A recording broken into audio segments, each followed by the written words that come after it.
Bethesda are smashing it out of the park this week with several updates to Fallout 76, tons and tons of news about Shattered Space, and now an update for Starfield. This update is in the beta branch at the moment, so it's only available on PC and Steam, but this seems to be alongside that rumour that we were getting a bigger update with the Shattered Space DLC for people that don't have it, so there is something for everyone. And this seems to be in line with that. Looks like we're going to be seeing a few days in beta branch, and then it could potentially launch with that Shattered Space DLC. Not 100% sure on how accurate that is, but this update is an absolutely massive one with tons of fixes, improvements, quality of life, loads and loads of cool stuff are there. Updated textures, ships, vehicle, UI, all of that good stuff is in there. It's a massive one with tons and tons of fixes. Now, as mentioned, this is only available on Steam at the moment. You can also visit the beta Discord server, which is all linked in the description down below. Head over to there if you've got any major issues. Now, if you don't know how to access the beta branch, you right-click and properties, and then down to betas, and then here we go, beta participation. Click on beta, and then it will re-download or just add whatever update it needs, and that is how you play the latest version. Bear in mind though, it is a beta branch, so there could be some issues in there. This is just what they do to test the fixes before they go out to the general public on Xbox and Microsoft Store. So definitely worth checking out. It's good, you just get a little bit of an early access. When there's new features, it doesn't always come on to here, but you know, very excited. It's good. Lots and lots of fixes on this one. Now, with this, there are no new features at all, from what I can see, but there is a lot of things being fixed. There's general fixes, gameplay, quest fixes, location fixes, ship and ship builder fixes. So there's a load of fixes for the REV8, which is Bethesda's newest addition, and that is the space buggy. So I'm glad there's fixes in there. Hopefully this fixes a lot of the sensitivity issues when hitting bumps and rocks and stuff like that, just jolting you off into absolutely anywhere and everywhere, or bringing you to a dead stop at the smallest possible rock. Now, it doesn't look like there's that, and from what I've seen when playing, it is smoother, performs better, but these are mainly just normal quality of life and UI fixes around the REV8.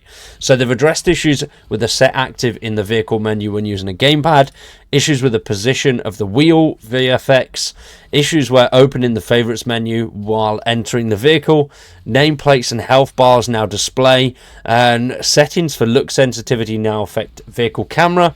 Kaiser and Vasco no longer both sit in the RV8 when following the player.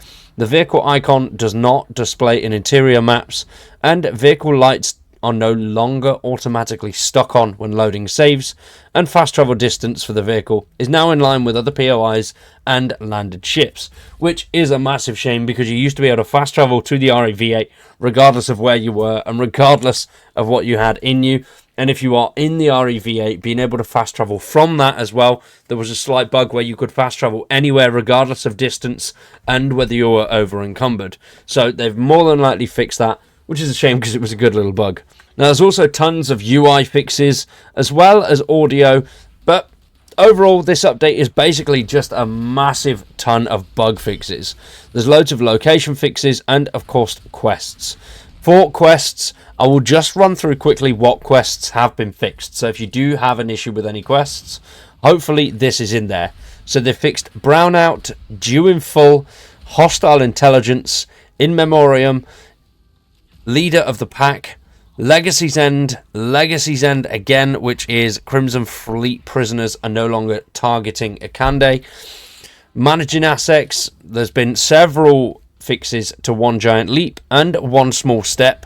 The Revelation, Rook Meets King, Rough Landing, The Best There Is, and finally the Showdown, which is good. Tons of quest fixes. Quest fixes are always good because there's nothing worse than getting to a point in the game and then just getting stuck by stupid things that are there. Then there's also a couple of general and gameplay fixes.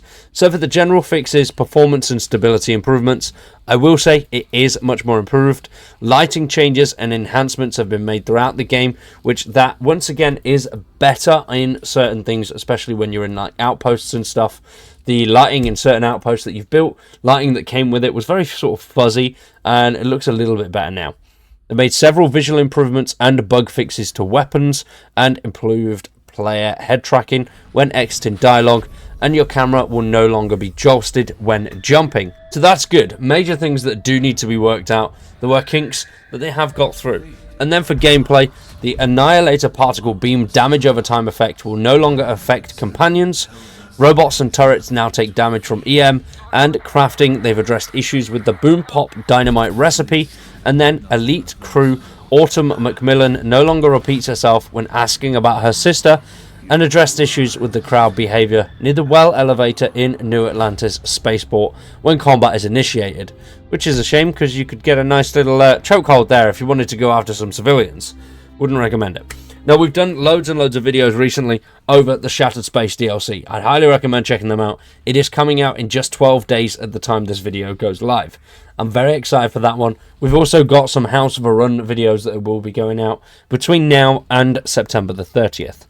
I am getting married in October, so I'm not 100% sure how much of the Shattered Space DLC I will actually be able to get done. I'm going to try and get as much done as possible, but I'm getting married on the 12th of October, so I've got a lot to do in October. How much game time I get will all depend on well, how much free time I've got and if I'm a good boy and I'm allowed. That was a joke, I'm not being beaten, don't worry. But yeah, very, very excited for the Shattered Space DLC. Loads and loads of Starfield content is coming. We've also got loads of stuff planned and loads of stuff on Nightingale on the main channel. So if you are a fan of survival games and, of course, Bethesda titles, you know what to do. Fondle those buttons. For now, though, we are going to wrap that one up there. Is there anything Shattered Space related you want to know or want to see? Let me know in the comments. I was thinking of doing a sort of rundown on how you could prep and how you could get the best start for Shattered Space. But let me know what you think in the comments down below. For now, though, massive thank you for watching. I have been Cowboy, you have been awesome, and we will see you very soon with some more Starfield.